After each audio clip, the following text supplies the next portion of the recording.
TV channel. Hope we're all staying safe and well. Yes, we've got a little mini-series, and it is a mini-series, about 35-minute episodes, and we've got 6 of them. Yes, it's a sequel to another series from about 3 years ago, but I'll tell you about that in a minute.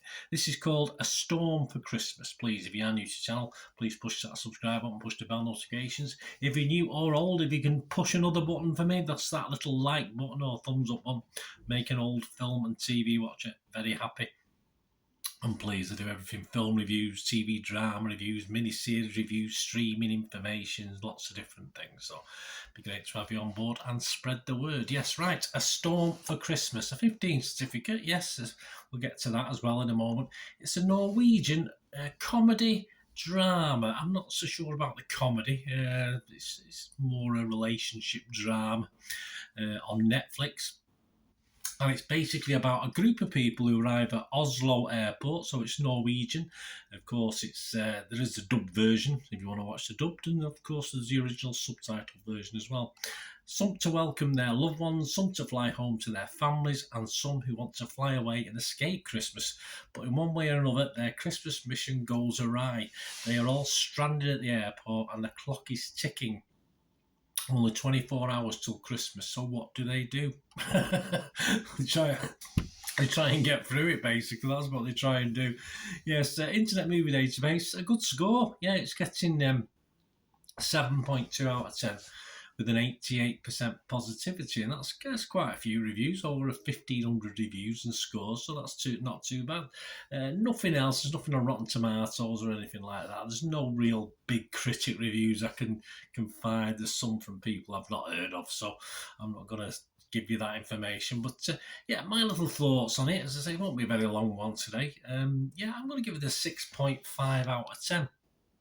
I did mention before, yes, it was like a sequel, but it's not a sequel, it's totally different storylines. But apparently many of these actors were in Home for Christmas that was released back in 2019. Of course, as I said, they're all in a lot of the same actors, but they're in different roles. And the feeling that I get looking at consumer reviews, public reviews, etc., is that if you like that, Home for Christmas back in 2019, that was Norwegian as well, of course, then this should be fine. This should be okay for you.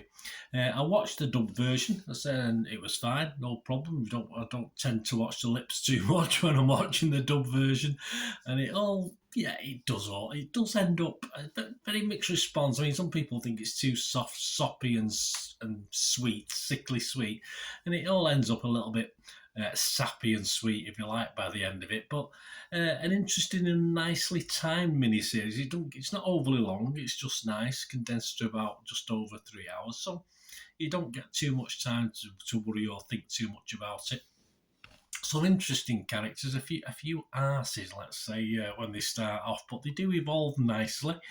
Well, it is a Christmas mini-series. It's a feel-good drama at the end of the day. There's no angel get the wings sort of thing, but a few people are definitely saved from a visit from the 3 ghosts of Christmas in this by the end of it.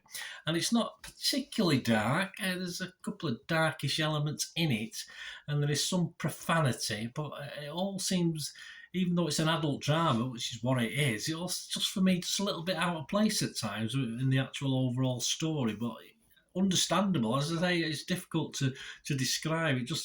It's right in it. I can say it's an adult drama, but it just feels a bit weird. There's a couple of lines in it made me go, a bit odd thing to say, but it is what it is. Say it's an adult drama. There's a lot of people frustration, as you imagine. The planes getting delayed, not being able to get places, people getting frustrated, bad language used, etc., etc.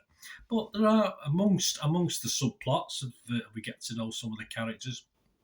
And some of the characters linked together, and some of the characters, sort of know things about each other eventually, although they don't at the start and things like that. So, yeah, so some nice, one or two nice twists as well that I didn't quite expect in it that made me smile and was nice.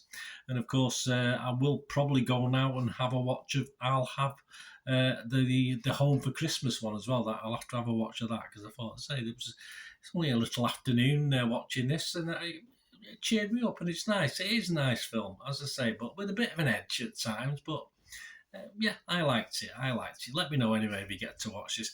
A lot of people saying not a lot happens, certainly in the first episode or two, and it's just getting to know the characters like any drama. You have to get to know, and say we don't get any fantastic plots, but yeah, it's just interesting. It's all set in an airport. There's a little bit outside the airport as well, so that's what you get. All right, there's no Tom Hanks in it or anything waiting around, but and it's Norway. There's no Erling Haaland either. That's a shame. Wouldn't mind seeing a little cameo from him, but hey, there you go.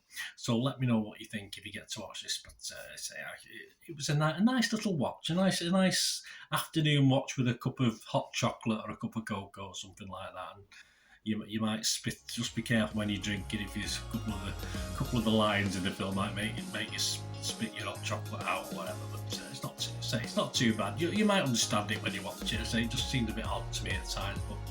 As I say, it is an adult drama. It's not really aimed at kids, it's an adult drama. Thanks for watching. Please, until we meet again, that's one thing, don't I? Please stay safe, everyone. Bye for now.